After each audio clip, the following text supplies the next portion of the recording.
questão 140, tá bom? Então vamos ler o enunciado. A classificação de um país no quadro de medalhas dos Jogos Olímpicos depende do número de medalhas de ouro que obteve na competição, tendo como critérios de desempate o número de medalhas de prata, seguido pelo número de medalhas de bronze conquistados. Nas Olimpíadas de 2004, o Brasil foi o 16º colocado no quadro de medalhas, tendo obtido 5 medalhas de ouro, 2 de prata e 3 de bronze. Parte desse quadro de medalhas é reproduzida a seguir. Daí ele mostra aí uma classificação que o Brasil teve em 2004. Tá?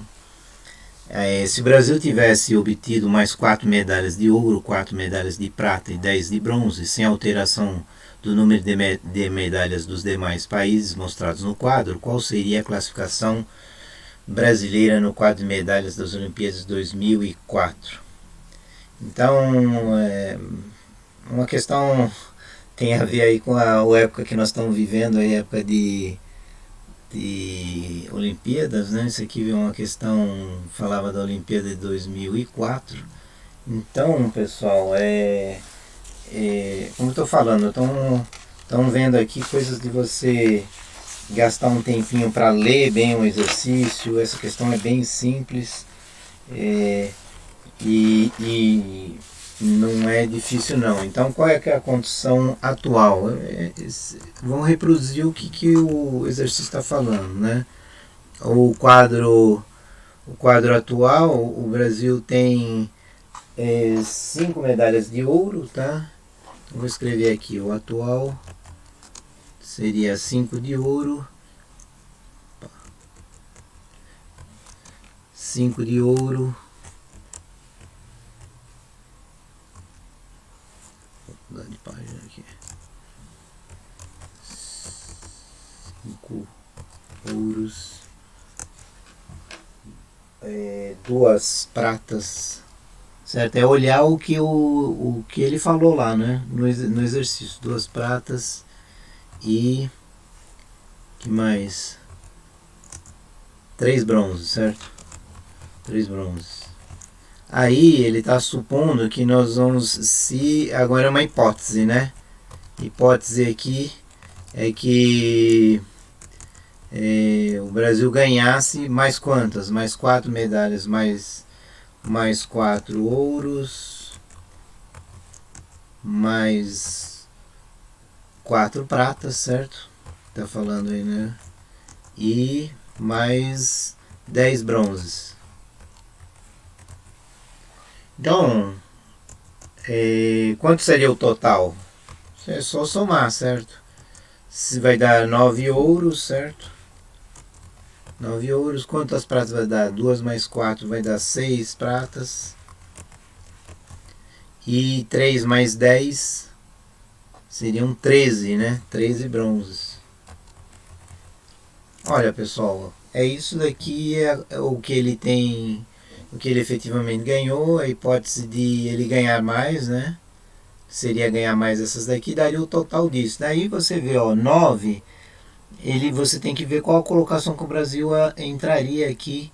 Se ele tivesse 9 de ouro, ele poderia estar em qualquer um desses lugares aqui. O segundo critério é prata, certo? 6. Olha, aqui mata a questão, hein, porque, olha, 9 significa que ele poderia estar nessa colocação aqui. Porém, como ele tem 6 pratas, ele vai ficar entre aqui, entre o 7, que é a Cuba, né, que ganhou 7 pratas, então ele não ultrapassa a Cuba, mas ele ultrapassaria a Ucrânia, porque aí ele teria 6 pratas, certo? E a Ucrânia tem 5. Então a posição dele estaria no lugar da Ucrânia, e a Ucrânia ficaria como 13º e a Hungria como 14º. Então ele estaria como 12º. Então é o que, só pela discussão do exercício, a gente vê que é a alternativa B, certo? Alternativa B. Porque ele vai ficar no lugar da Ucrânia, certo? A questão bastante simples é saber ler o exercício aí e escrever as coisas que o próprio exercício está propondo, tá bom? Vamos para o próximo?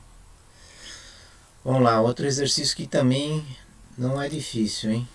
Olha lá, os dados estão 141, os dados do gráfico foram coletados por meio de pesquisa nacional por amostragem de domicílios.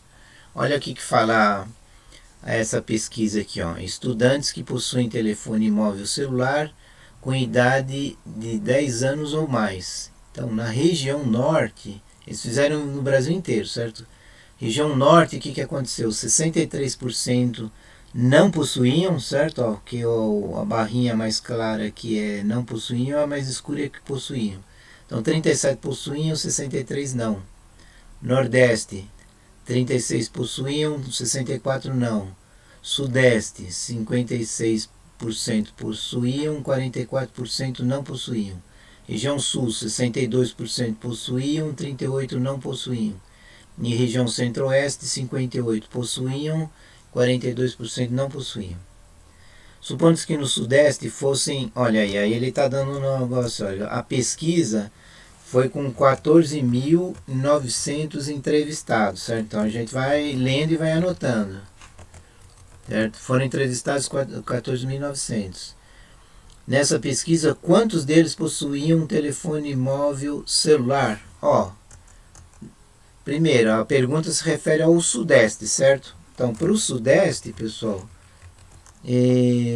56% possuíam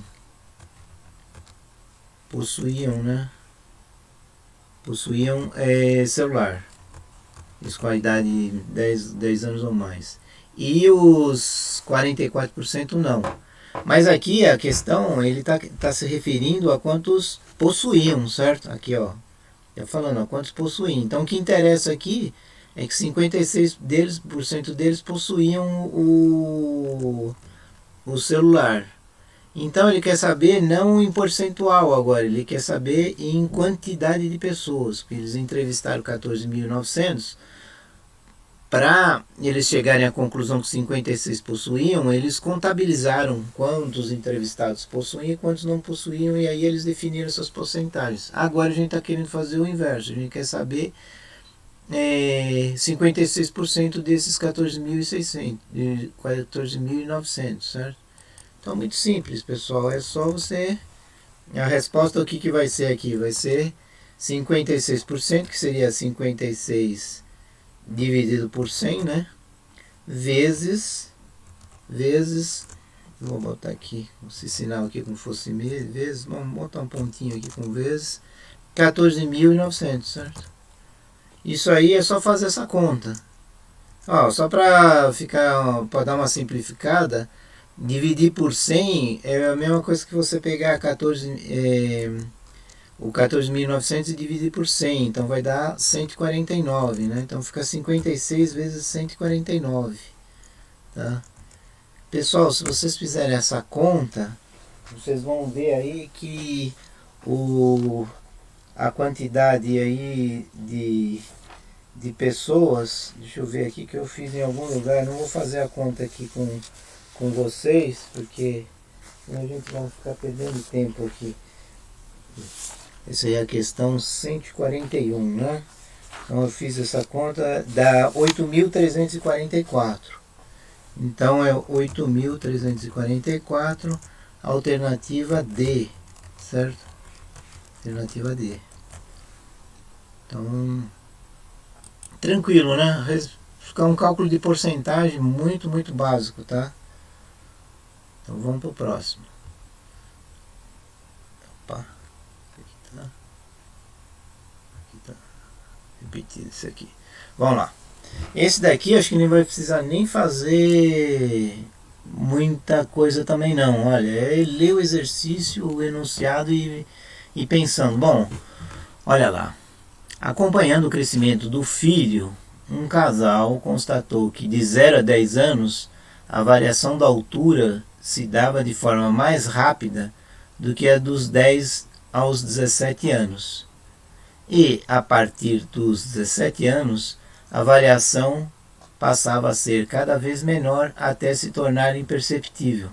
Então esse é o ciclo de crescimento do ser humano, certo? Os primeiros anos de idade, na infância, proporcionalmente, né, a altura tem uma taxa de crescimento muito grande, a criança se desenvolve bastante. Pois na adolescência vai aumentando a altura também, mas menos, né, a taxa de crescimento. E quando chega aí na faixa dos 18 ou 20 anos, cresce bem pouquinho e depois praticamente não estabiliza, né? Não há um crescimento maior. Então, para ilustrar essa situação, o casal fez um gráfico relacionando as alturas do filho com as idades consideradas. Então, olha, os gráficos que eles estão propondo aqui é a altura pela idade, tá? Altura pela idade. Então, precisa ficar bem atento aí que essas informações aqui, a primeira coisa que eu tenho que saber é o que o gráfico está reproduzindo, né? Então ele está querendo saber qual é o gráfico que representa melhor, né, a descrição do texto. Então o que eu escreveria aqui, né? Para fazer seria do 0 aos 10 anos. Ó, anotações, certo? Do 0 aos 10 anos, o que seria aqui? Seria uma taxa de crescimento alta, né? Crescimento alta. O que significa uma taxa de crescimento alta? Significa que é uma reta bem inclinada, certo? É uma reta com um coeficiente angular bem grande ali, certo? Daí o que acontece aqui? Depois dos 10 aos 17, dos 10 aos 17 já é uma taxa de crescimento menor, né? Eu vou escrever média, vai. Ele vai crescer com uma taxa média e com uma taxa menor, certo? Isso aí seria da onde? Dos 10 até os 17 anos, certo? 10 aos 17 anos. Que seria uma taxa que eu estou dizendo que é menor aqui, tá? Eu não sei porque que eu estou fazendo uma flechinha aqui, ele não tá assim, ó. Assim fica melhor, ó, tá? E depois disso, que seria dos 17 em diante, é mínima, é quase estabilização, né? Então aí, ó, é maior que 17 anos, seria uma taxa pequena,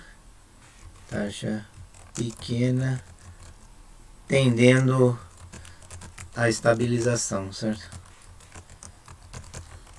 Bom, muito simples, certo? Qual que é o gráfico melhor representa isso? Olha, de cara, você olhando aqui o primeiro gráfico, você vê que aqui do 0 aos 10 anos tem uma taxa grande, certo? Tem uma reta com uma inclinação grande em relação ao eixo do X, certo?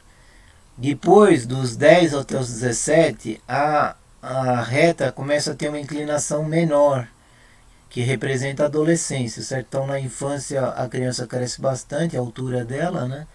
Então tem um ângulo aqui grande entre a reta e o eixo do X. Aí esse ângulo diminui um pouco e depois dos 17 anos até, sei lá, até os 21, que depois vai estabilizar, a reta é ainda menos inclinada, certo? Tem menos estabilização. Então é a alternativa A, certo? Não tem muito o que pensar. A alternativa A é a alternativa que representa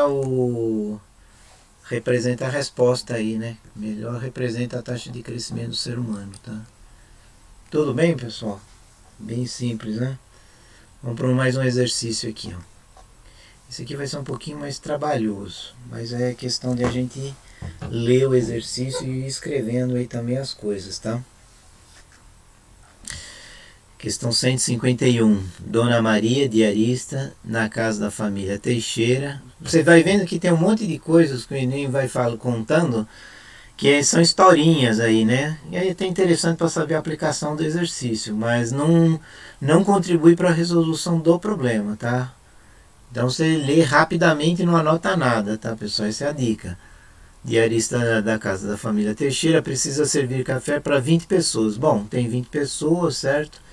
Que se encontra uma sala de reunião. Para fazer o café, a Dona Maria dispõe de uma leiteira cilíndrica com copinhos plásticos. Aí ela mostra a leiteira, o tamanho da leiteira e o tamanho dos copinhos, tá?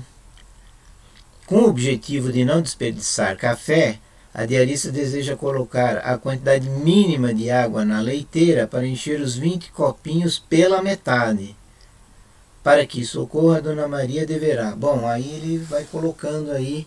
Qual que é o objetivo então? O objetivo é encher esses copinhos aqui, mas não inteiro, ele quer encher pela metade. Quer encher pela metade. Aí eu vou colocar aqui na leiteira uma quantidade de água mínima. Mínima para quê? Para encher todos os 20 copinhos pela metade. Tá? Então, para eu responder esse exercício aqui, eu preciso primeiro ter uma noção da ordem de grandeza entre o volume da leiteira e o volume do copinho, certo?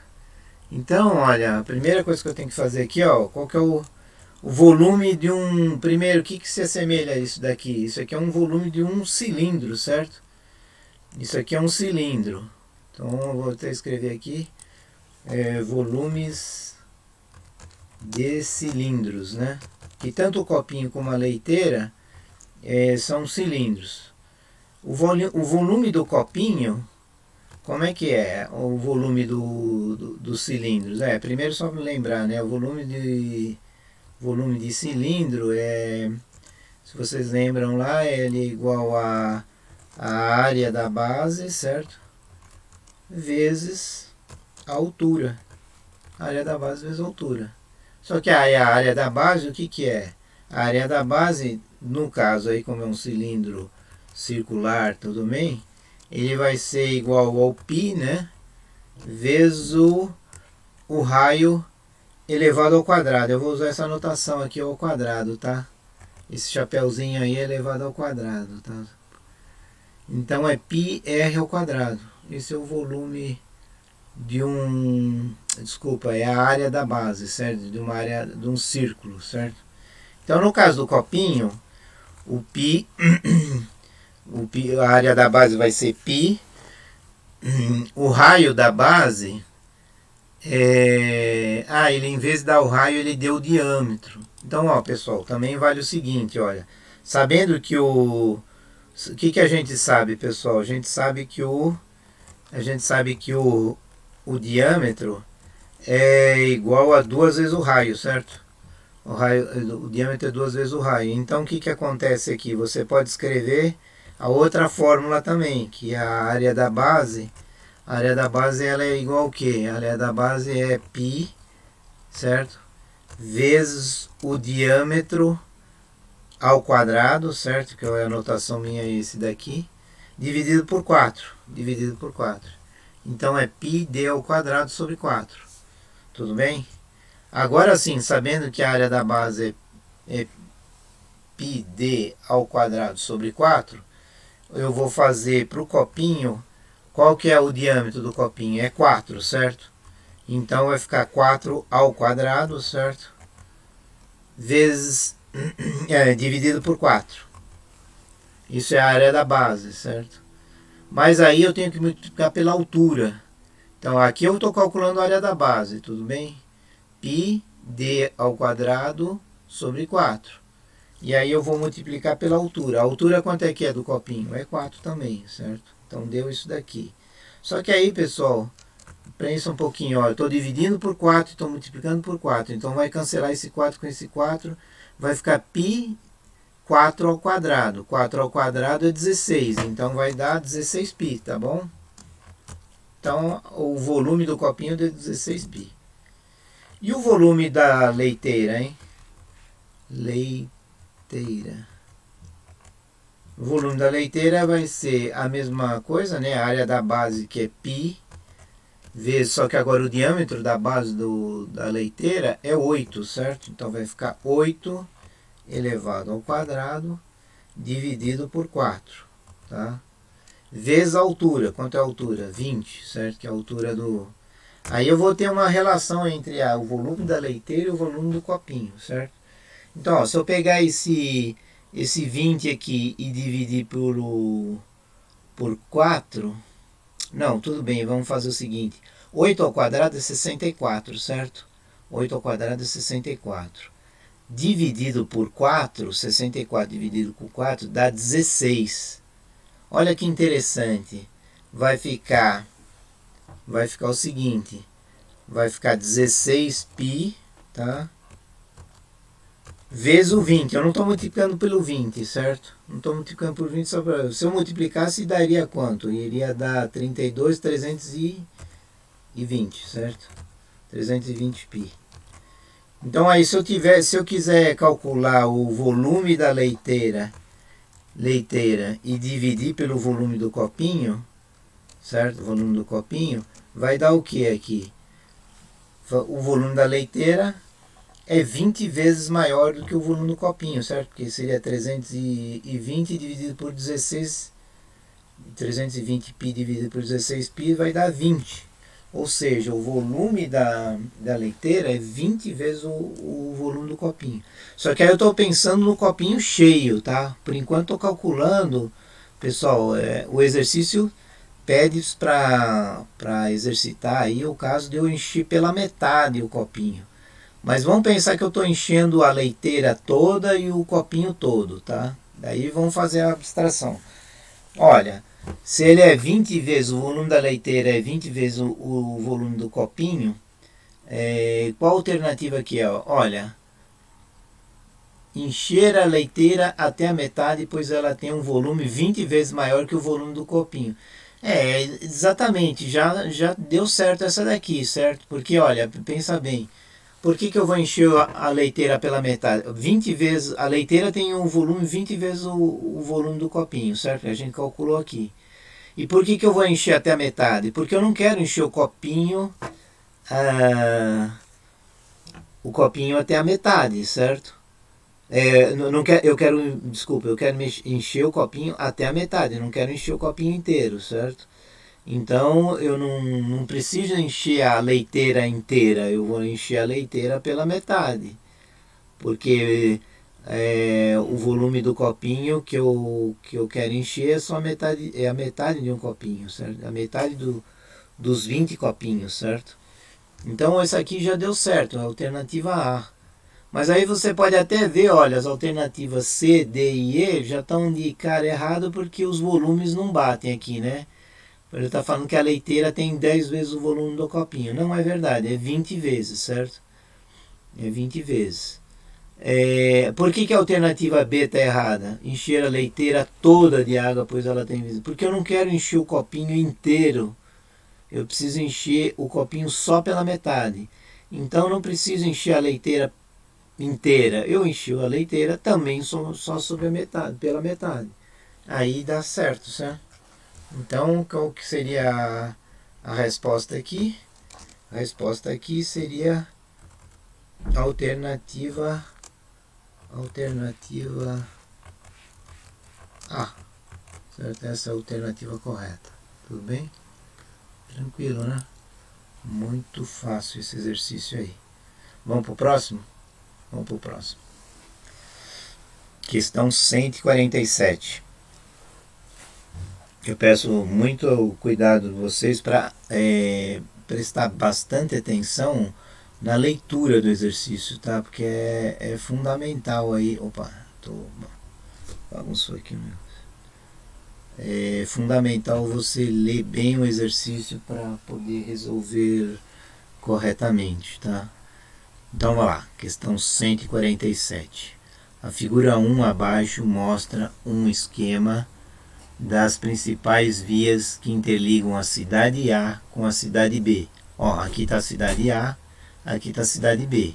E aí tem umas estradinhas que vão da cidade A, passando por C ou por D, mas depois chegam em B. Tá? Cada número indicado na figura 2 representa a probabilidade de pegar um engarrafamento quando se passa pela via indicada. Então, esse daqui, a figura A, mostra os caminhos possíveis, certo? para chegar até da cidade A para a cidade B. E a figura 2, que é essa daqui do lado, mostra a probabilidade de encontrar esta via aqui engarrafada. Por exemplo, de A até D, o engarrafamento é 70%, certo? Ele vai explicar aqui, ó.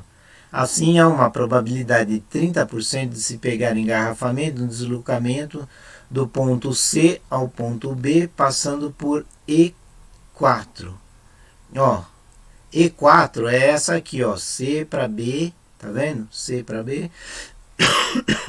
E a probabilidade, desculpe, a probabilidade é de 30%, porque está escrito aqui, certo? E 50% quando se passa por E3. Ó, o E3 onde é que tá, pessoal? O E3 é esse curvadinho aqui, certo? É uma outra estrada. É esse daqui, não, desculpa. E3 e de 50. Ah, não, desculpa. Ele está falando o seguinte.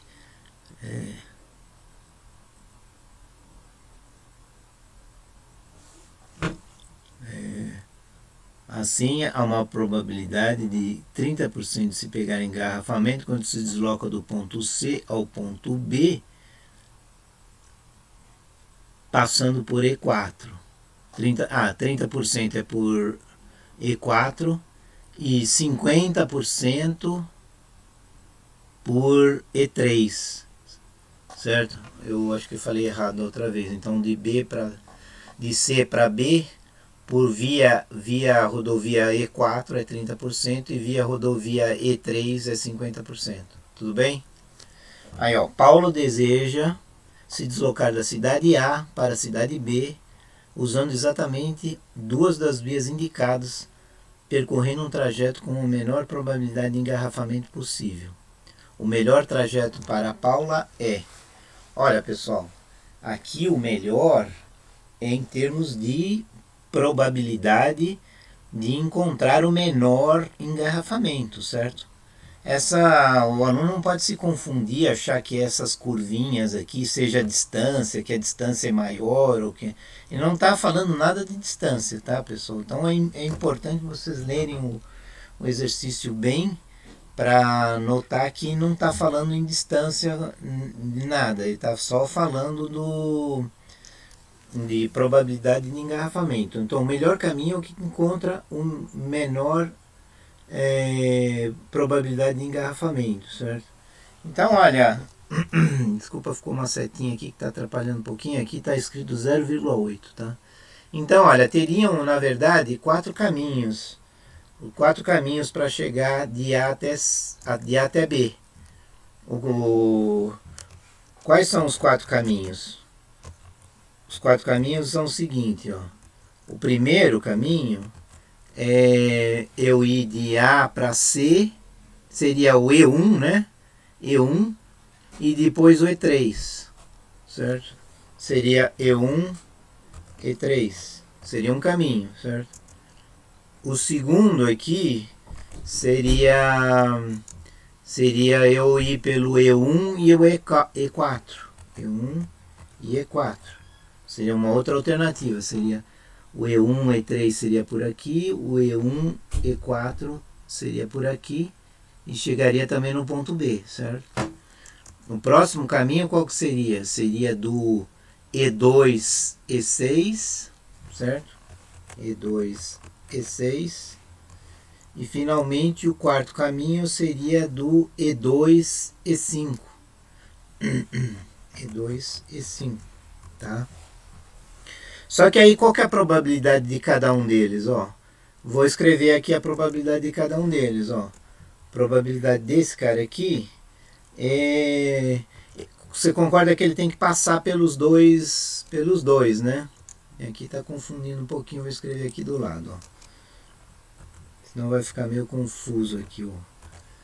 A probabilidade vai ser... o E1, E3 seria eu pegar a probabilidade do E1, que é 0,8, certo? 0,8 vezes o quê? Vou botar 0,8 vezes o 0,5. que é a probabilidade do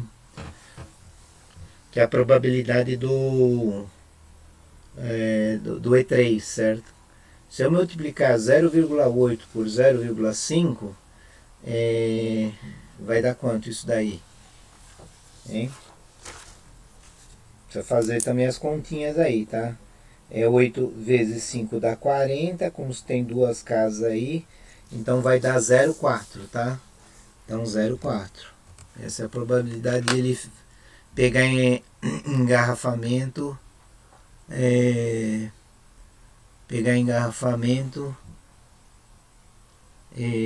por pegando o E1 e E3. Aí se eu pegar o E1 e E4, a probabilidade, como é que eu calculo aqui a probabilidade no E1 e E4? Eu posso fazer assim, ó, probabilidade igual, o E1 é a mesma coisa, né, é o 0,8, tá? E o E4 é 0,3, certo? 0,3, então vai dar 0,27 ou 27%, certo? O primeiro deu 40%, o segundo deu 27%.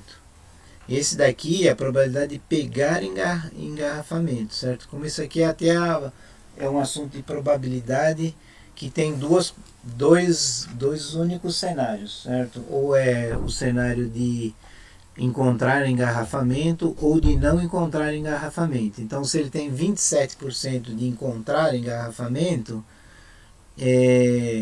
por esse caminho aí, consequentemente, o complementar disso daí seria 73%, né? Seria de não pegar, certo? De não pegar um engarrafamento. O E2 e 6, quanto é que seria? O E2 e 6, a probabilidade seria de... o E2 está aqui embaixo, certo? Então seria 0,7 e o E6 está por aqui, 0,5. Então seria 0,7 vezes 0,5, que dá o que? Dá 0,35, certo? 0,35. Como é que seria a probabilidade do E2 e 5? O E2 e 5 seria o E2, a probabilidade é 0,7, certo? 0,7. E aí eu multiplico pela probabilidade do E5, que é esse outro caminho por aqui, ó, 0,4. 0,4. Esse daí deu 0,28, tá?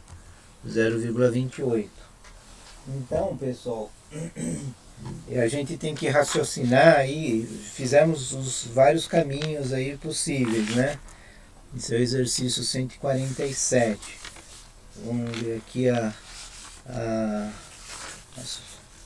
o que 147. Então,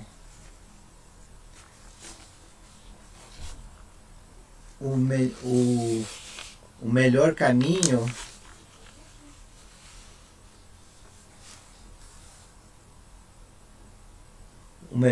vai ser a alternativa B, que é o que tem o que tem o menor engarrafamento, certo?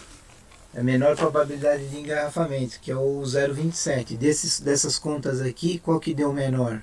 O menor é o 0,27, então é a alternativa B.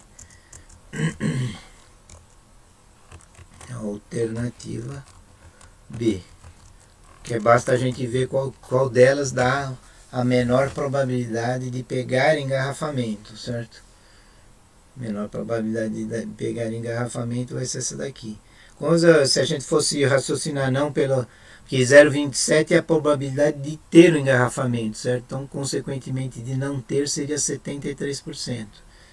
Então, esse aí é o maior. Ou eu pego a probabilidade menor das de ter o engarrafamento, ou pego a maior da complementar, né? A complementar seria 1 menos essa probabilidade. Consequentemente, essa daí é a maior da complementar, tá? Muito bem, vamos a um próximo exercício aqui. Vamos lá. Leitura, pessoal, vê que matemática, principalmente aqui, talvez o Enem tenha mudado um pouco a forma de escrever as questões aí ao longo do tempo, né? Esse aqui é um exercício que já faz um Enem 2010, já faz bastante tempo, faz 11 anos, né? Mas ainda hoje tem muito disso, né? De saber ler o exercício, escrever, não se perder no enunciado, tá? E só anota as coisas que são relevantes para a resolução do exercício, porque ele sempre conta uma historinha, tá? Que nem tudo é relevante para a resolução do exercício. A questão assim, o seguinte fala de um balão atmosférico lançado em Bauru, 343 quilômetros no noroeste de São Paulo, na noite do último domingo, caiu na segunda-feira em Cuiabá Paulista, na região do Presidente Prudente, assustando agricultores da região. O artefato faz parte do programa Projeto Hibiscus, desenvolvido pelo Brasil, França, Argentina, Inglaterra e Itália, para a medição do comportamento da camada do ozônio, e sua descida se deu após o cumprimento do tempo previsto de medição. Então ele solta um balão, né, um balão meteorológico, faz as medições lá e depois o balão cai, certo? É um balão, não sei se já viram isso, é um balão com gás, né? E ele tem depois uma trajetória de queda aí, né? Bom, o que interessa aqui é que o que ele fala? Ele fala que na data do acontecimento, duas pessoas avistaram o balão, então o balão está aqui, certo? E aqui tem a pessoa A e a pessoa B, que estavam a distâncias na vertical do balão. A primeira estava a 1,8 km da vertical do balão, e a outra estava 3,7 km da A. Consequentemente, 3,7 mais 1,8 é 5,5 km, né? Se eu somar 3,7 km com 1,8, ele está 5,5 km da vertical do balão, tá? Então o que nós vamos falar? A primeira enxergava com um ângulo de 60 graus e a segunda enxergava o balão um ângulo de 30 graus, tá? Então, qual que é a questão do problema? Qual a altura aproximada em que se encontrava o balão? Pessoal, esse daí é um exercício de trigonometria, certo? Não tem muita dificuldade nesse exercício não. Exercício de trigonometria que pode ser resolvido usando as relações trigonométricas aí, certo? Então o que eu posso fazer aqui? Ó? Eu posso fazer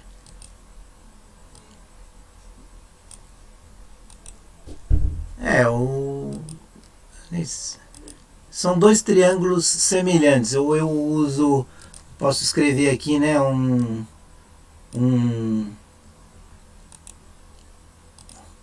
fazer um triângulo aqui simplesinho, que é isso aqui, certo? Vamos só botar em vermelho para ficar mais destacado. Olha, se eu pegar aqui, esse cara aqui eu sei que é 1,8, certo?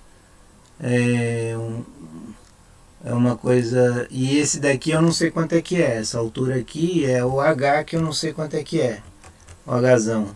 E esse daqui eu sei que é 1,8. Eu poderia direto, pessoal, só... né, direto aqui calcular calcular aqui a altura H através de uma... Aqui, isso aqui é 60 graus, certo? Esse cara aqui, esse ângulo aqui é 60 graus, ó. Tudo bem? Eu não sei nem se... Eu tô com um negocinho aqui que é meio complicadinho de eu indicar aqui os 60 graus, mas ó, eu posso fazer uma flechinha aqui só para dizer que este ângulo aqui, ó, né? Opa! Este ângulo aqui é um ângulo de 60 graus aqui, que este ângulo aqui, tá? 60 graus. Então, qual que é, ó, isso aqui, se eu considerar esse ângulo aqui, isso daqui é o cateto oposto ao ângulo, certo? E esse aqui é o cateto adjacente. Qual que é a relação trigonométrica que relaciona o cateto oposto com o cateto adjacente? Se vocês lembrarem lá, é a tangente, certo? Tangente de um ângulo que é cateto oposto. Tangente, ela é tangente de, no caso aí, tangente 60, né? Vou escrever assim. Tangente 60 é igual ao cateto oposto, que é o Hzão, certo? Dividido pelo cateto adjacente, que é 1,8, tá? E é isso daí, se vocês lembrarem lá, a tangente de 60, ela é raiz de 3, né? Então, vou escrever aqui, não tem como escrever, como simbolizar aqui, vou botar raiz de 3. E raiz de 3 é aproximadamente o que? É 1,7, certo? Esse aqui, que é a tangente de 60 e raiz de 3, vocês têm que decorar, não tem jeito, certo? Então aí o que vai acontecer aqui? Vai ficar 1,8 vezes 1,7. Então ao Hzão basta você multiplicar em cruz, né? Vai dar 1,8 vezes 1,7. 1,8 vezes 1,7. Quanto é que vai dar isso daí? Isso daí vai dar 3,06, deu pra mim, tá? 3,06. Aí você, 3,06 o que? Quilômetros, tá? Qual que é a alternativa que tem mais próxima aqui? É a alternativa C, certo? Que deu 3,1. Então, alternativa C, tá? Vocês falam assim, eu poderia ter calculado isso de outra forma? Eu poderia também ter feito o seguinte, em vez de eu pegar esse triângulo aqui, né, que foi o de 60 graus, eu poderia ter pego esse outro triângulo aqui, poderia ter feito isso aqui, ó, podia ter pego o triângulo aqui,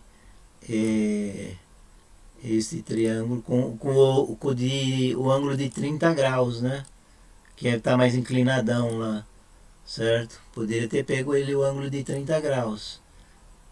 Não estava errado não, poderia ter feito isso. Só que eu ia fazer mais conta, certo? Porque não é tão direto assim, os ângulos não estão tão diretos como tá esse cara aqui, certo? Ó, aqui é o ângulo de 30 graus, aqui é o H também, né? Aqui é H. Só que aqui embaixo eu teria que somar o 1,8 com 3,7, que daria o 5,5, certo? E aí eu teria esse ângulo aqui, o ângulo de... Eu pegaria esse ângulo aqui, ó, que é o ângulo de 30 graus, que vai até aqui, certo? Vamos botar ele mais aqui.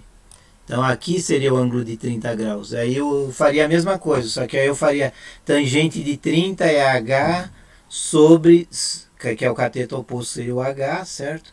Sobre o cateto adjacente, que seria o 5,5, certo? Então o ângulo estaria aqui, então daria a mesma coisa, daria a mesma resposta. A única coisa que você teria que saber é que a tangente de 30 não é raiz de 3, né? É raiz de 3 sobre 3, certo? Raiz de 3 sobre 3. Então seria 1,7 dividido por 3, aproximadamente. E dá um 0,55, 0,56 aí. Seria a tangente de 30 graus, certo? Daria a mesma resposta, tá bom? Perfeito, pessoal. Vamos para mais um exercício aqui. Esse aqui é mais simples ainda, pessoal. Olha lá, vamos ler. O gráfico a seguir representa o gasto militar dos Estados Unidos no período de 1988 e 2006. Então ele mostra aí o gasto militar dos Estados Unidos em que? Em bilhões de dólares. Eles gastam muito dinheiro lá, certo? E aqui mostra os anos passando. Então o que vai acontecendo aqui com os anos e com o gasto de dólar? Os gastos em dólar dos Estados Unidos em operações militares, em gastos ele foi caindo um pouco, né? Caiu aí na época aí de 1998, 99, 2000, e depois voltou a subir, subiu forte aqui, né? 2004, 2005 subiu bem. Mas ele quer, presta bem atenção, ele quer saber assim, interpretação de gráfico, tá? O gasto do militar no início da guerra do Iraque foi de... Então, pessoal, é ler diretamente os eventos e o que ele está pedindo. A guerra do Iraque, ó, aqui é a queda do muro de Berlim. Aqui, esse outro ponto de destaque aqui é quando os Estados Unidos entram na guerra do Golfo. Aqui é o atentado de 11 de setembro e aqui é a guerra do Iraque. Opa, é aqui que ele quer saber, certo? Então é aqui que ele está querendo saber. Então, qual que foi? O gráfico já dá a resposta, certo? Interpretação do gráfico, tá? Do gráfico, o que eu tenho aí? Do gráfico eu já sei qual que é o gasto. O gasto é igual a... Tá aqui, ó, 417,4, ó, 417,4, mas o que é esse negócio? Tá em bilhões de dólares, certo? Bilhões de dólares. Então, mas aí, pessoal, o que é o bilhão, hein? Aí é meio básico, certo? Ó, isso aqui é 1000, certo? Isso aqui é 1000. Até aqui é 1000. Aí se eu botar mais 3 zeros, 1, 2, 3, opa, isso aqui virou o que? Isso aqui, hein? Isso aqui é 1 milhão, certo? Milhão, isso aqui é 1 milhão. E se eu... Então aqui, ó, já tô aqui, tô no milhão, certo? Que aqui, ó, tem um... Vou botar até uns pontinhos para deixar mais claro aqui, ó. Tá? Aqui, ó, até aqui é 1 milhão, certo? Então, 1 milhão. Para eu virar bilhão, eu preciso botar mais 3 zeros, certo? Isso aqui é o bilhão. Bilhão. Agora, pessoal, o que eu quero aqui não é 1 bilhão. Isso aqui, na verdade, é 1 bilhão, certo? 1 bilhão. Isso daqui era 1 milhão, certo? É saber quantos zeros tem as coisas aí. Eu quero, na verdade, o 417,5 bilhão. Como é que é o 417,4, desculpa, bilhão? Eu, no lugar desse 1 aqui, eu botar o 417. Então, ó, no lugar do 1 lá, eu boto 417. E vou enchendo de zeros, ó, igualmente, tá vendo? Ó, quantos zeros eu botei aqui? 9 zeros? Opa, vamos botar 9 zeros. Então, dou um copy lá e copio aqui quantos zeros tinham lá. Foi mal. Agora sim. Não colou. Bom, tudo bem. Eu vou colar aqui na mão. São 9 zeros. Vou fazer aqui na mão. Certo? Só tem um detalhezinho. Como tem esse vírgula 4, na verdade aqui, em vez de 0 aqui, seria 4, tá? Então, é isso daqui que deu, ó. Deu isso aqui em dólares, tá? Agora eu não coloco mais bilhão lá, eu já coloco dólares direto aí, certo? Eu coloco em dólares direto. Qual que é a resposta que melhor representa isso daí? Tem que ter 9 zeros aí, ó. Ó, essa daqui, ó, é a alternativa D. Então, o que precisava nesse exercício aqui? Você precisaria saber o que é o bilhão, o que é o milhão, certo? Alternativa D é ler o gráfico e interpretar e transformar o número na escala que ele quer. O gráfico era dado em bilhões de dólares. Aqui não, ele não está escrevendo bilhões de dólares, está escrevendo dólares. Então você tem que botar os zeros compatíveis com o valor do gasto, certo? Alternativa D. Tudo bem? Vamos lá para mais uma aí. Os exercícios simplesinhos, hein? Raciocínio, precisa conhecer, interpretar o que a questão fala, escrevendo e pronto, né? Olha lá. Uma professora realizou uma atividade com seus alunos utilizando canudos de refrigerante para montar figuras. Então é uma brincadeira de fazer quadradinhos com canudos, certo? Então você imagina aqui, olha, que, por exemplo, fazer um quadradinho aqui, eu preciso de 4 canudos, certo? Um canudo aqui, outro aqui, outro aqui, outro aqui. Fecha um quadradinho, certo? Onde cada lado foi representado por um canudo. A quantidade de canudos C é chamado de C de cada figura, depende da quantidade de quadrados que formam a figura. A estrutura de formação das figuras está apresentada a seguir. Então você vê aí que a figura 1, o que fala aí a figura 1? Ó, figura 1, tá? Opa, deixa eu pôr aqui. Deixa eu arrastar um pouquinho mais para cá. Isso, figura 1. A figura 1 está falando o quê? A figura 1 tem 4... ele está chamando os canudinhos, figura 1 primeiro, tem 4 canudinhos, certo? Então tem 4 Cs, certo? E quantos quadradinhos tem? Tem um quadrado, certo? Um Q. Então figura 1 tem 4 canudinhos e um quadrado só, certo? Como é que vai ser a figura 2? Figura 2 o que vai ter? A figura 2 vai ter...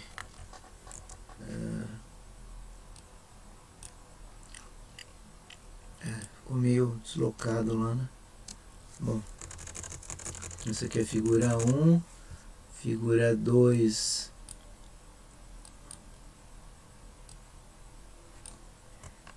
Vamos copiar e escrever o que tem as outras aqui.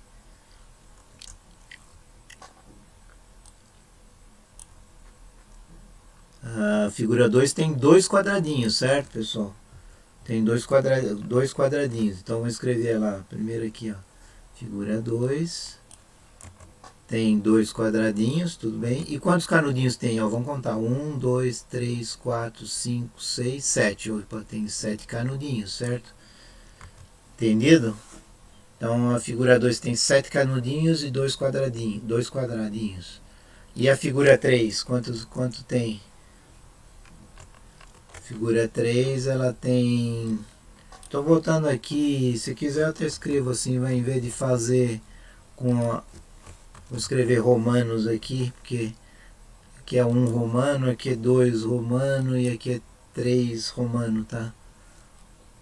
Só para vocês...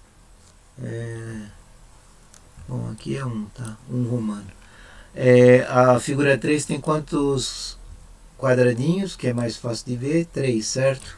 3 quadradinhos. E quantos canudinhos tem? Ó, vamos contar. 1, 2, 3, 4. Formam um quadradinho. 5, 6, 7, 8, 9, 10. Tem 10 canudinhos, tá? Então isso aqui é a regra de formação. Então figura 1 tem um quadradinho, a 2 tem 2 quadradinhos e 3 tem 3 quadradinhos. Você percebe, pessoal, que cada quadradinho a mais, aí ele quer relacionar qual a relação correta, certo? Qual a relação correta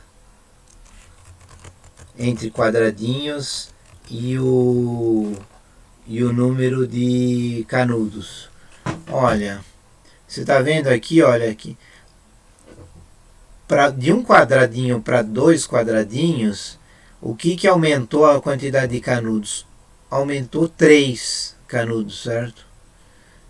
E da figura 2, que tem 2 quadradinhos, para a figura 3, que tem 3 quadradinhos, aumentou quantos canudinhos? Aumentaram 3 de novo. Então, pessoal, você está vendo que está sempre o número de canudinhos, cada vez que eu tenho um quadradinho a mais, ele aumenta em 3. Então, olha, se você for observar isso aqui, ó, canudinho igual a 4, o número de canudinhos é igual a 4 vezes o número de quadrados. Não está certo isso. Basta você testar aqui, ó. Se aqui tem um quadrado, 4 canudinhos. Tudo bem, dá certo para 1. Mas esse daqui, ó, tem 2 quadradinhos. Aqui seria 4 vezes 2, daria 8, mas não tem 8, tem 7, certo? Então não é, a alternativa A não é, certo? Por teste. A alternativa B tem um quadradinho, então ficaria 3 vezes 1, daria 3, mais 1 dá 4. Então 4 canudinhos para um quadradinho, perfeito, deu certo. A segunda aqui, eu tenho dois quadradinhos, então é 3 vezes 2 dá 6, mais 1 dá 7. Opa, está dando 7, está correto. Essa lei de formação aqui, C igual a 3Q mais 1, é a correta. Você pode testar até com a figura 3 aqui, ó. Aqui tem 3 quadradinhos, daria 3 vezes 3, certo? O Q seria 3, então ficaria 3 vezes 3 mais 1. 3 vezes 3 mais 1 dá 3 vezes 3, 9, mais 1, 10. E tem, de fato, 10 canudinhos, certo? Então, qual que é a alternativa correta? Qual é a lei de formação correta? Essa aqui, ó. C igual a 3 vezes Q mais 1. Você pode ver aqui, né? Aumenta o número de quadradinho, aumenta 3 canudinhos. E é isso aí. Essa aqui é a alternativa correta, certo? Então é a alternativa B de bola. Essa é a alternativa correta. Tudo bem? Vamos para o próximo? Vamos lá. Vamos para o próximo. Uma fábrica de tubos acondiciona tubos cilíndricos menores dentro de outros tubos cilíndricos. A figura mostra a situação em que 4 tubos cilíndricos estão acondicionados perfeitamente em um tubo com um raio maior. Suponha que você seja o operador da máquina que produzirá os tubos maiores em que serão colocados sem ajustes ou folgas 4 tubos cilíndricos internos. Se o raio da base de cada um dos cilindros menores for 6 centímetros, a máquina por você operada deverá ser ajustada para produzir tubos maiores com raios de base igual a... Bom, isso aqui, pessoal, é um exercício que parece complicado, mas não é tão complicado não, tá? Leitura, ele quer saber, olha, qual que vai ser o raio do tubo grande para acomodar 4 tubos de raio 6 centímetros, certo? Então, como é que eu faço isso? Eu posso vir aqui, ó, sei lá, vou dar um copy aqui só para... Estou copiando, deixa eu ver se eu colo aqui. Vou colar um... Vamos ver se isso vai dar certo. Ó, tô aqui com esse negócio aqui. O que você precisa saber, ó? Você precisa saber o seguinte, olha. Esse cara aqui tem 6 centímetros. Se eu pegar aqui, ó, vamos fazer umas coisas aqui, traçar aqui pegar as linhas de centro aqui, unir os centros das circunferências, tá? Vamos ver aqui. Presta atenção aqui que eu acho que vai clarear bastante para vocês. Se eu achar o centro desses caras aí, vai ficar mais claro. Porque aí eu quero calcular o diâmetro, o raio do círculo grande, certo? Mas como é que eu calculo o raio do círculo grande? Ó, estou deixando tudo em vermelho para ficar destacado, para ficar mais fácil de vocês compreenderem a figura. Ó, daqui para cá, ó, esse daqui, olha, vou fazer, isso aqui é um raio, certo? É um raio. Vou fazer em que cor aqui, só para ficar uma cor diferente aí, sei lá, um raio em azuis, em azul escuro aí, vai, tá aqui. Esse raio aqui é 6, certo? Esse cara aqui, ó, é o 6 que o exercício fala, ó. Ele tá falando aqui, ó, o exercício tá falando, é 6, tá? Esse cara aqui é 6, tá? 6 centímetros. Então, ó, eu quero saber o que? Eu quero saber o raio grandão. O raio grandão, ele tá mais ou menos daqui até, sei lá, aqui, ó. Eu vou fazer em que cor esse cara aqui? Uma cor que destaque um pouco. Vou botar um verde aqui, tá? Eu quero saber este raio aqui. Este raio em verde é a resposta do problema, né? Descobrir raio verde.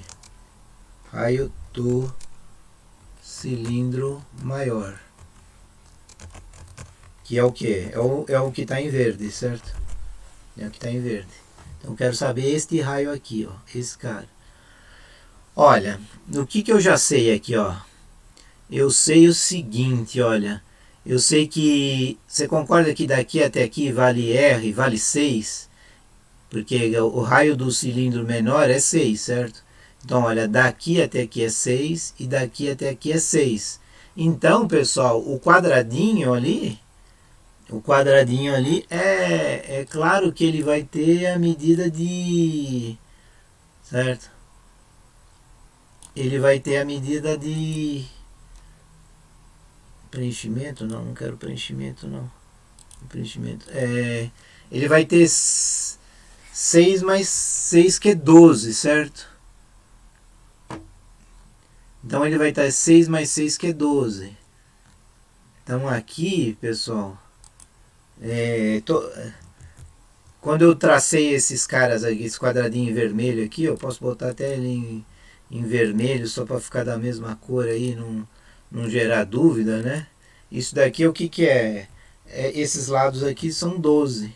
Aqui é 12 e aqui em cima também é 12, certo? Todos os lados aqui desse quadradinho são 12. Por que é 12? Porque aqui é 6 e aqui também é 6. Então ele é um 12 por 12, certo? Agora, se eu quero saber então o que acontece? Desse raio verde aqui que eu tenho, daqui para cá eu já sei que é 6, certo? Porque esse cara aqui é 6. Então daqui até aqui é 6. Eu preciso achar o que agora aqui, pessoal? Eu preciso achar desse quadradinho vermelho aqui. Eu preciso achar essas distâncias aqui, ó. Eu estou fazendo isso aqui de forma auxiliar, tá? Ó.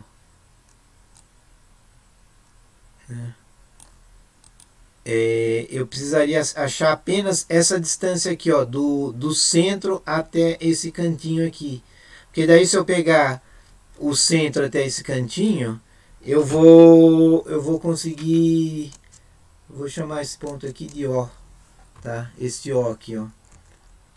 Que seria do centro, ó. Até o que? Até essa distância aqui, sei lá. Até essa distância aqui que eu vou chamar de C. Tá? Eu preciso achar essa distância OC, sendo que aqui é 12, 12, 12, 12, certo? Pessoal, esse cara aqui é a distância O, que está aqui. Ixi. Aí ele vai ficar para... Ele não vai aparecer, né?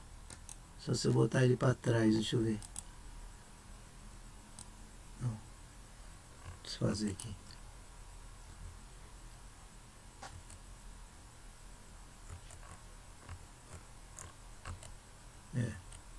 Bom, aqui o centro aqui é O. É exatamente aqui, ó. Esse aqui é o ponto O e esse aqui é o ponto C. Como é que eu acho essa distância OC? Primeiro eu faço um Pitágoras aqui, certo? Se esse quadradinho, eu poderia pegar, em vez desse quadradinho aqui, que é 12 por 12, eu poderia pegar aqui um outro quadradinho, um triângulozinho 6 por 6.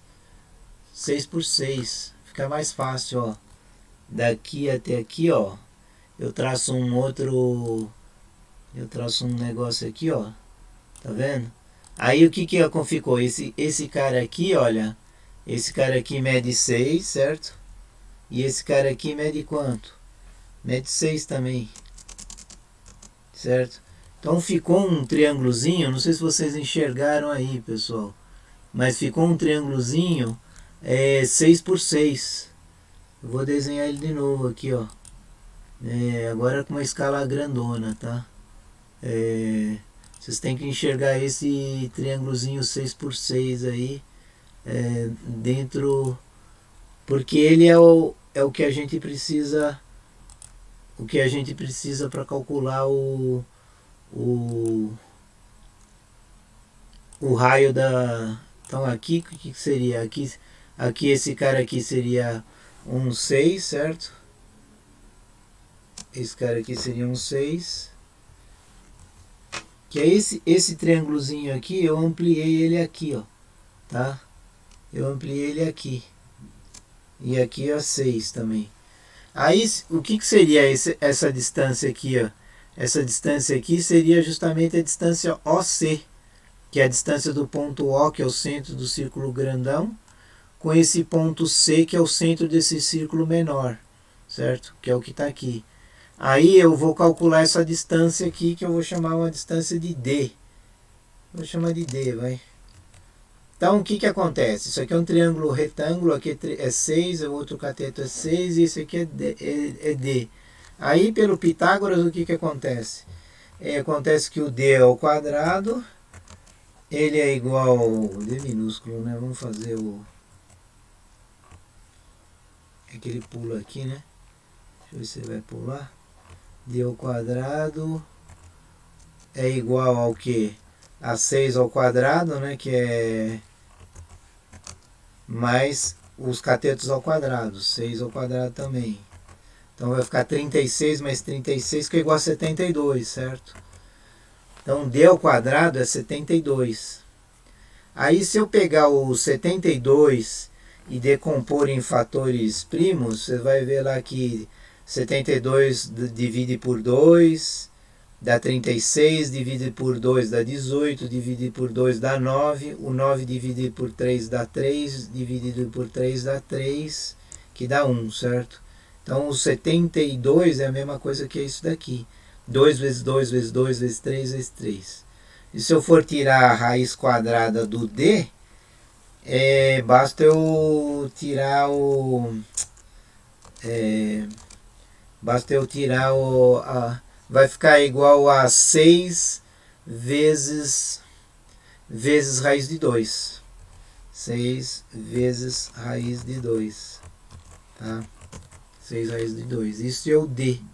Só que agora o raio do círculo grande, o que vai ser? O raio do círculo grande vai ser a distância D mais o raio, certo? Que é a distância D, é essa distância aqui, é a distância OC. A distância OC eu estou chamando de Dzinho, né? Aqui, ó, essa distância aqui, ó, D, que eu passei para cá também, tá? Então, esse aqui é a distância OC. Esse ponto aqui é o ponto O, né? E esse ponto aqui, o outro vértice aqui é o ponto C, tá? Esse aqui é a distância OC. Aí, mais o OC. O OC quanto é que é? É a mesma coisa que... desculpa. O D é igual ao OC, certo?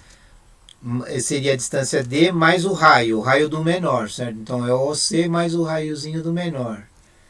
Então, a distância D é o próprio OC mais o raio, tá?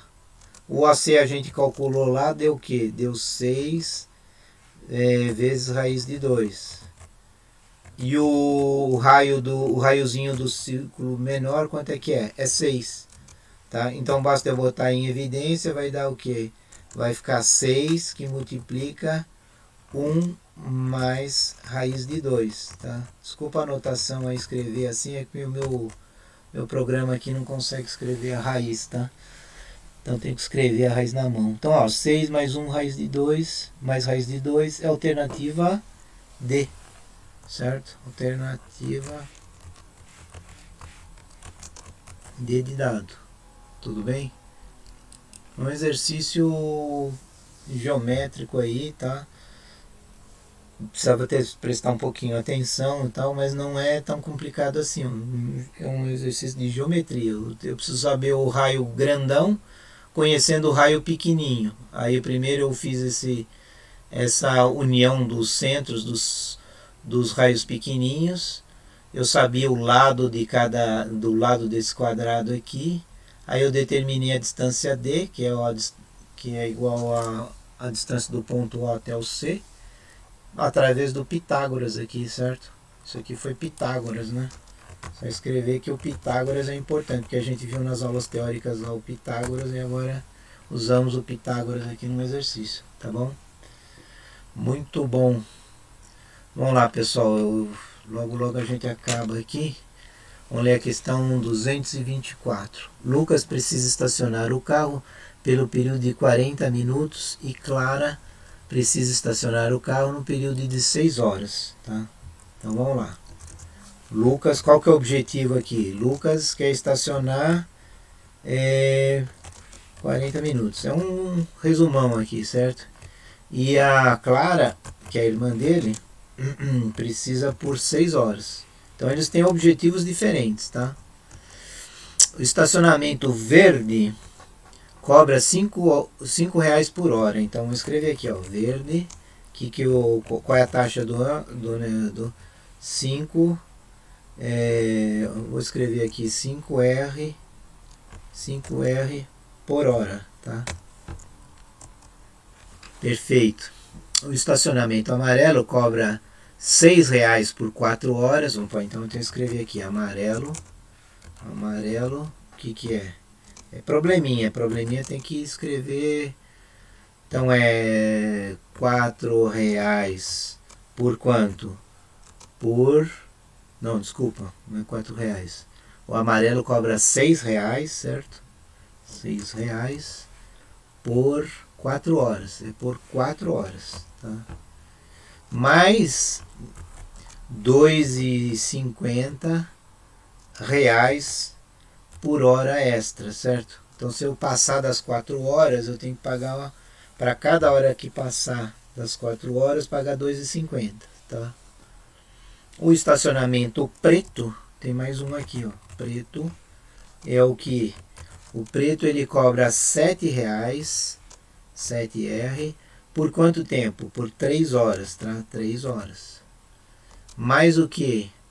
Mais R$1 por hora. Mais R$1 por hora ultrapassada, certo? Mais R$1 por hora. Tudo bem? É isso aqui. Agora o que eu preciso fazer? Eu preciso ver o caso do Lucas, tá? O Lucas, o que eu tenho que fazer aqui? Vamos calcular o Lucas se ele fosse usar o estacionamento verde, tá? O Lucas, ele está querendo 40 minutos, tá? Só que aqui, pessoal, não adianta muito. Que 40 minutos é como se fosse uma hora, ele não vai ter desconto. Então vai ficar, ele vai gastar 40 minutos, mas ele vai cobrar por hora. E ele vai cobrar 5 reais por hora. Então vai ficar 5 vezes 1, vai dar 5 reais. 5R. Tá? Se ele fosse usar o amarelo, e como ele quer ficar uma hora também, o que ia acontecer com ele no amarelo? Ele não ia usar mais essas horas adicionais, certo? Primeiro disso, não ia usar as horas adicionais. E nem iria usar as 4 horas. Ele ia pagar 6 reais e ia usar 40 minutos, mas ele ia pagar os 6 reais do mesmo jeito, entendeu? Então o amarelo ele pagaria 6 reais. Se ele fosse usar o preto, quanto é que o Lucas iria pagar? Ele não iria ter horas adicionais, então a gente apaga aqui. E ele não iria usar as 3 horas, ele ia usar só 40 minutos, mas ele ia pagar os 7 reais mínimo, não tem como. Então, você vê aqui que o mais barato para ele foi o verde, certo? O Lucas foi o verde. Bom, mais barato é esse aqui, ó. Mais barato. Deixa eu escrever de novo aqui, que saiu errado. Isso aqui, mais barato. E agora o caso da Clara. A Clara, vamos ver. A Clara ela quer usar 6 horas. Então vamos ver. Vamos ver se ela usasse o verde, o que aconteceria com a Clara. A Clara ela ia gastar 5 reais por hora, mas como ela quer usar 6 horas, certo? Então seria 5 vezes 6, que daria 30 reais, certo? 30 reais. Se ela usasse o amarelo, o que iria acontecer? O amarelo, vamos ver, mas ela vai usar por 6 horas, certo? Mas olha, ela ia ter um excedente, né? Porque ó, 6 horas, para ela usar 4 horas, ela iria pagar esses 6 reais para pagar 4 horas, certo? Então ela usaria 6 reais para matar as 4 horas. Mas ainda assim teria 2 horas excedentes, certo? Porque ela está usando 2 6 horas, então ela tem 2 horas de excedente ultrapassando as 4 horas, então vai ficar 6 mais 2,5 vezes 5. 2,5 vezes 5. Então, pessoal, precisei fazendo todas essas continhas aí, tá? 2 vezes, então vai dar 2 vezes 2,5 vezes 5 é a mesma coisa que 2,5 vezes 2 vai dar 5, então vai dar 6 mais 5, certo? Que vai dar 11, tá? 11 reais. Opa, ficou bom isso aí, né? Ficou bem mais barato, tá? Mas vamos ver o preto então. O preto é 7 reais. Qual que seria o preço dela aqui? Seria 7 reais para cá 3 horas, então ela vai pagar esse inicial aqui de 7 reais, certo? Mas aí ela vai ter excedente 3 horas, né? Porque 3 para chegar até os 6 eu tenho 3 horas de excedente. Mas aí ela vai pagar simplesmente R$1 por cada hora. Então vai ficar 7 mais 3, que é igual a 10. Então deu menor esse cara aqui, 10 reais. 10 reais, o outro deu 11 reais e o outro deu 30 reais. Esse cara aqui é o mais barato, tá? Mais barato, esse cara. Então, para Lucas e Clara, as melhores opções são, um é o verde e o outro é o preto. Então é a alternativa A. Alternativa A. Perfeito? Muito bom. Terminamos mais um exercício. Vamos ver aqui o próximo. Isso aqui é um exercício de escala de magnitude de terremotos. Vamos lá. Escala e magnitude de momento, abreviada como MMS e denotada como MW, introduzida em 1979 por Tomo Hatz e Hiro Kanamon, substitui a escala Richter para medir a magnitude dos terremotos em termos da energia liberada. Menos conhecido pelo público, MMS, no entanto, é a escala usada para estimar a magnitude de todos os grandes terremotos da atualidade, assim como a escala Richter MMS é uma escala logarítmica,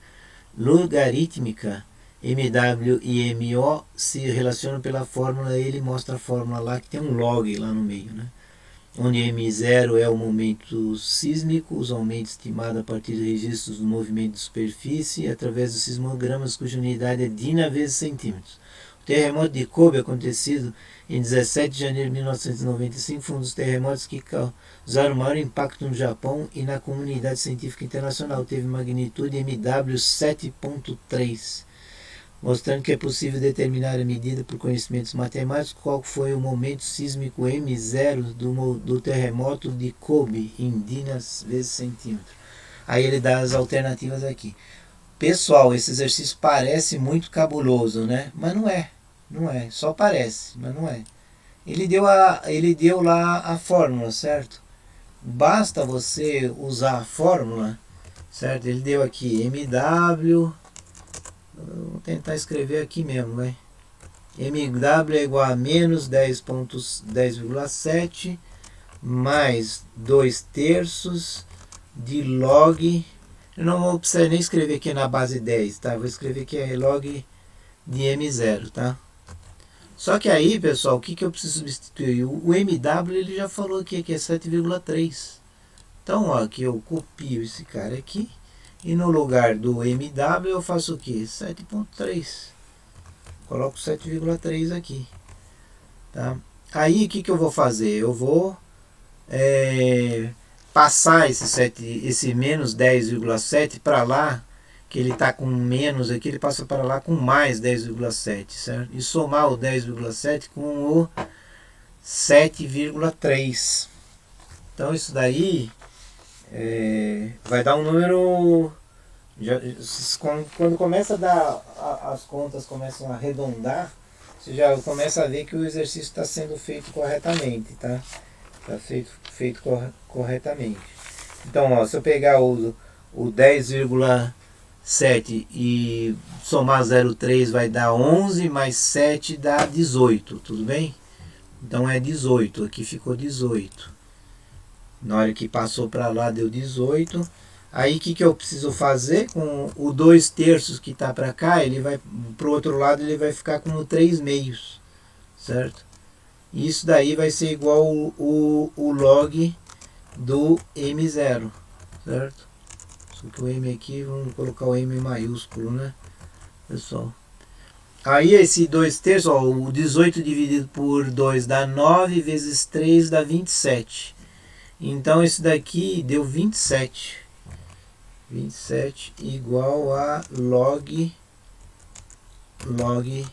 de M0.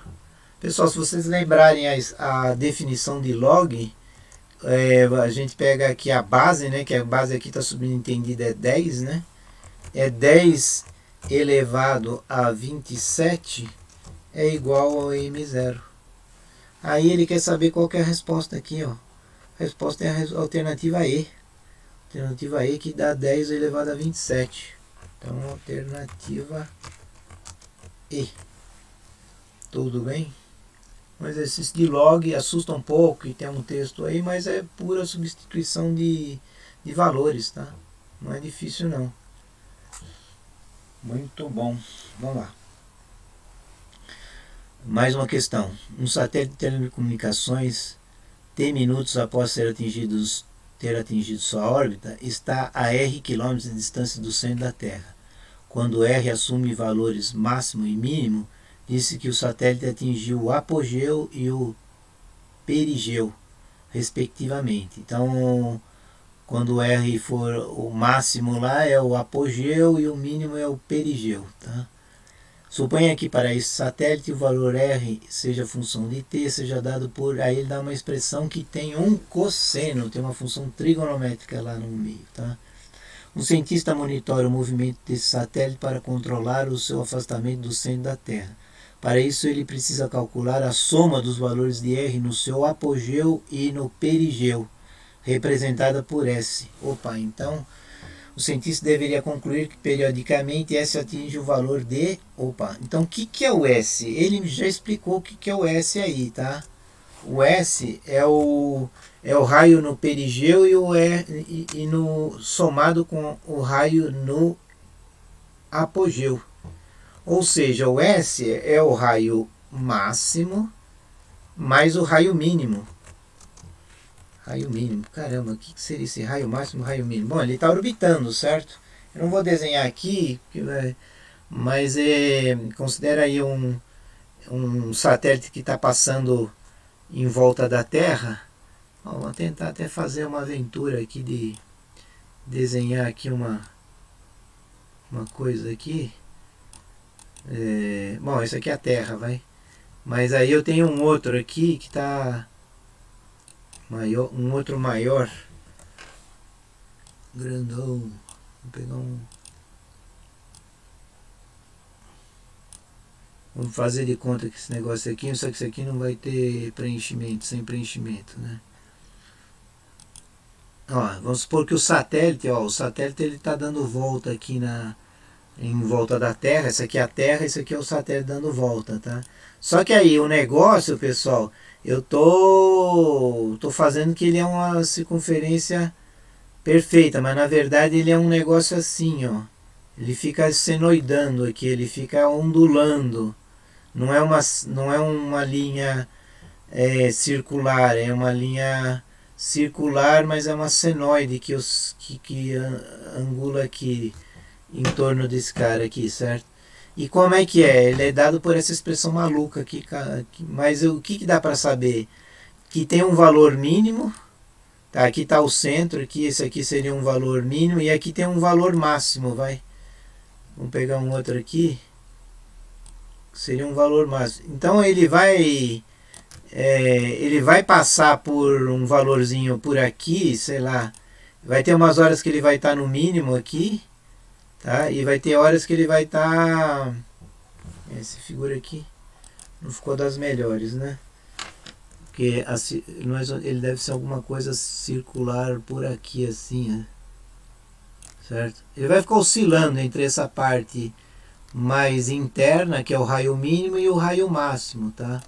Eu desenhei aproximadamente o raio mínimo e o raio máximo.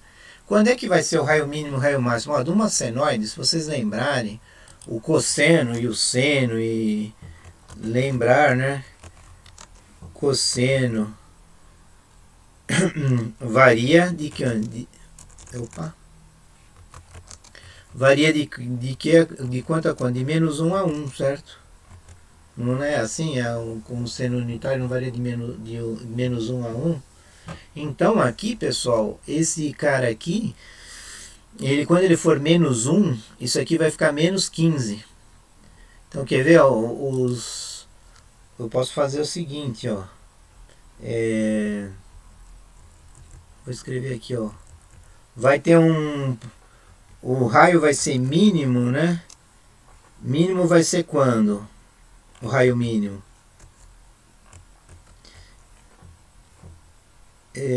O raio mínimo vai acontecer quando o cosseno for menos 1.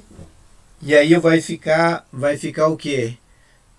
Ele vai ficar esse número grandão aí, 5865, tarará, dividido por quanto?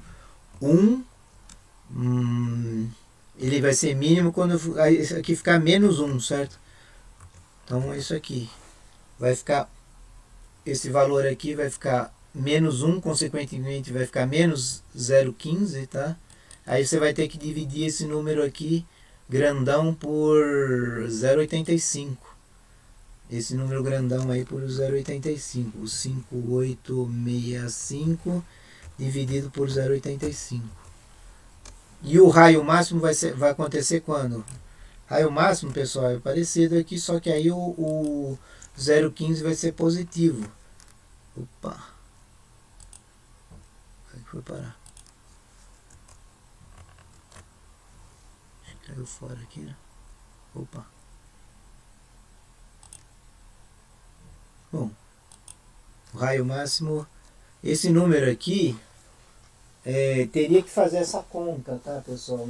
Esse aqui, eu acho que o maior problema desse exercício, pessoal, é fazer essa conta aí dos raios aí, tá? Porque não são contas tão redondinhas aí, bacaninhas para serem feitas, tá? Elas dão um pouquinho de trabalho para fazer essas contas aí. Deixa eu ver aqui se eu acho que essas contas. Aqui, ó, esse cara aqui vai dar aproximadamente, dividido por 0,85, ele vai dar 6.900. Tá? E quando eu for fazer o raio máximo aí, o raio máximo que vai ser dividido por, esse número vai ser dividido por 1,15, né? Vai ficar o 5865 dividido por 1,15. Na verdade, desculpa, eu inverti aqui o negócio, né? Um é o máximo e outro, na verdade, o máximo com o mínimo eu troquei aqui, né? O outro vai dar 5.100. 5.100. Então, na verdade, aqui é 5.100. A conta está correta, só que é o que eu troquei. Então, aqui vai ser o raio máximo. Opa. Esse aqui vai ser o raio máximo. E esse daqui que vai ser o raio mínimo. Tá? Esse aqui vai ser o raio mínimo. Então, ele ficou entre 6.900 e 5.100. Somando os dois, que seria o S, né? Somar esses dois aí. Seria somar o 5.100 com os 5.100 com 6.900, certo? 5.100 ou 6.900 mais 5.100. Somando os dois vai dar, dá 7.000 mais 5 dá 12.000. 12.000. Que seria a alternativa B, certo? Alternativa B. Essa aqui é a resposta. Tá bom? Alternativa B é um exercício que tem meio trincado aí, porque tem mas deu para entender aí qual o objetivo do exercício, tá?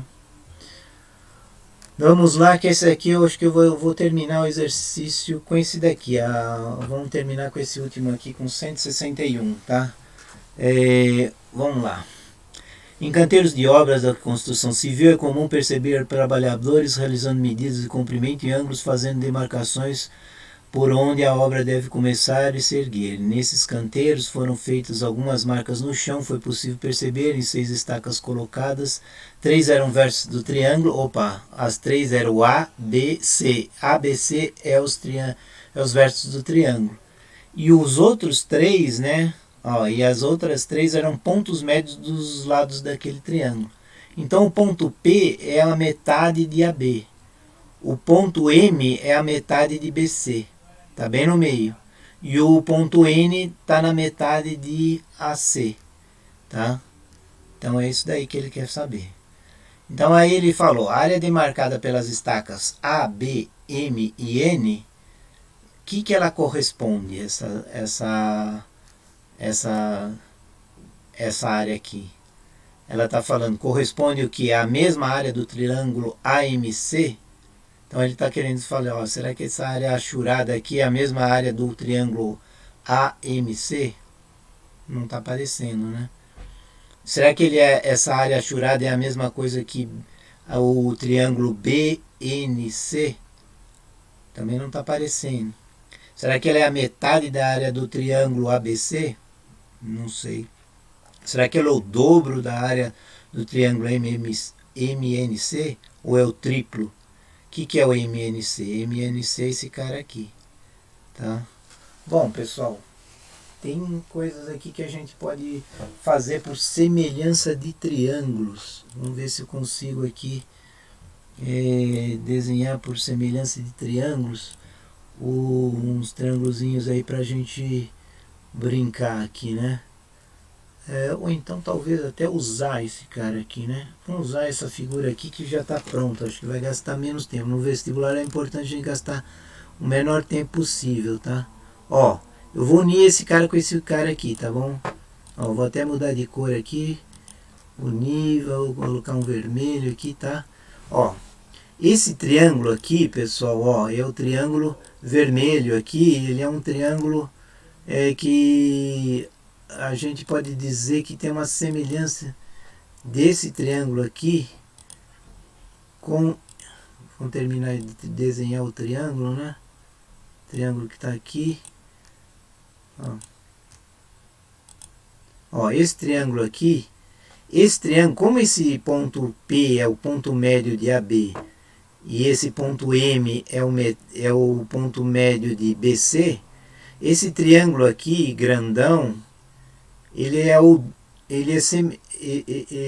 esses triângulos são semelhantes. Esse triângulo grandão ABC, ele tem semelhança com o BPM, que é semelhante ao MNC. Inclusive este triângulo aqui, você pode pensar aqui que isso aqui deu para ver até por semelhança de triângulos, tá? O triângulo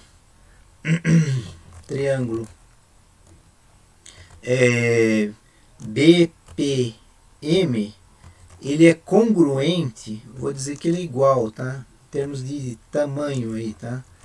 Ele é congruente com o triângulo MNC. Por quê? Justamente por causa dessas propriedades aqui que a gente comentou, né? Esses caras aqui são pontos médios. Então esse triângulo BPM e MNC, eles são iguais, tá? E outra coisa, então esse cara é igual a este. E aí tem outra coisa, se eu pegar e traçar aqui, daqui para cá, o que eu vou ter aqui? Eu vou ter um espelho desse triângulo, porque esse triângulo aqui, PAM, ele também é igual.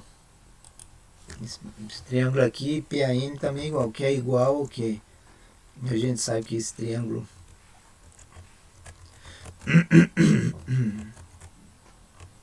PAM,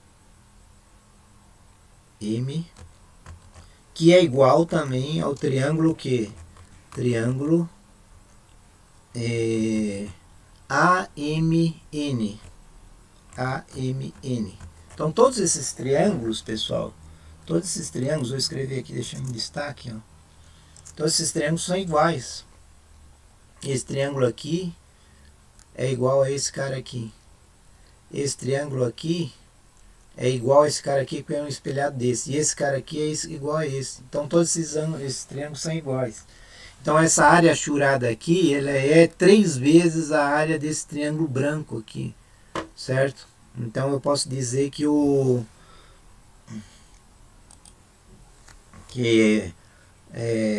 a área achurada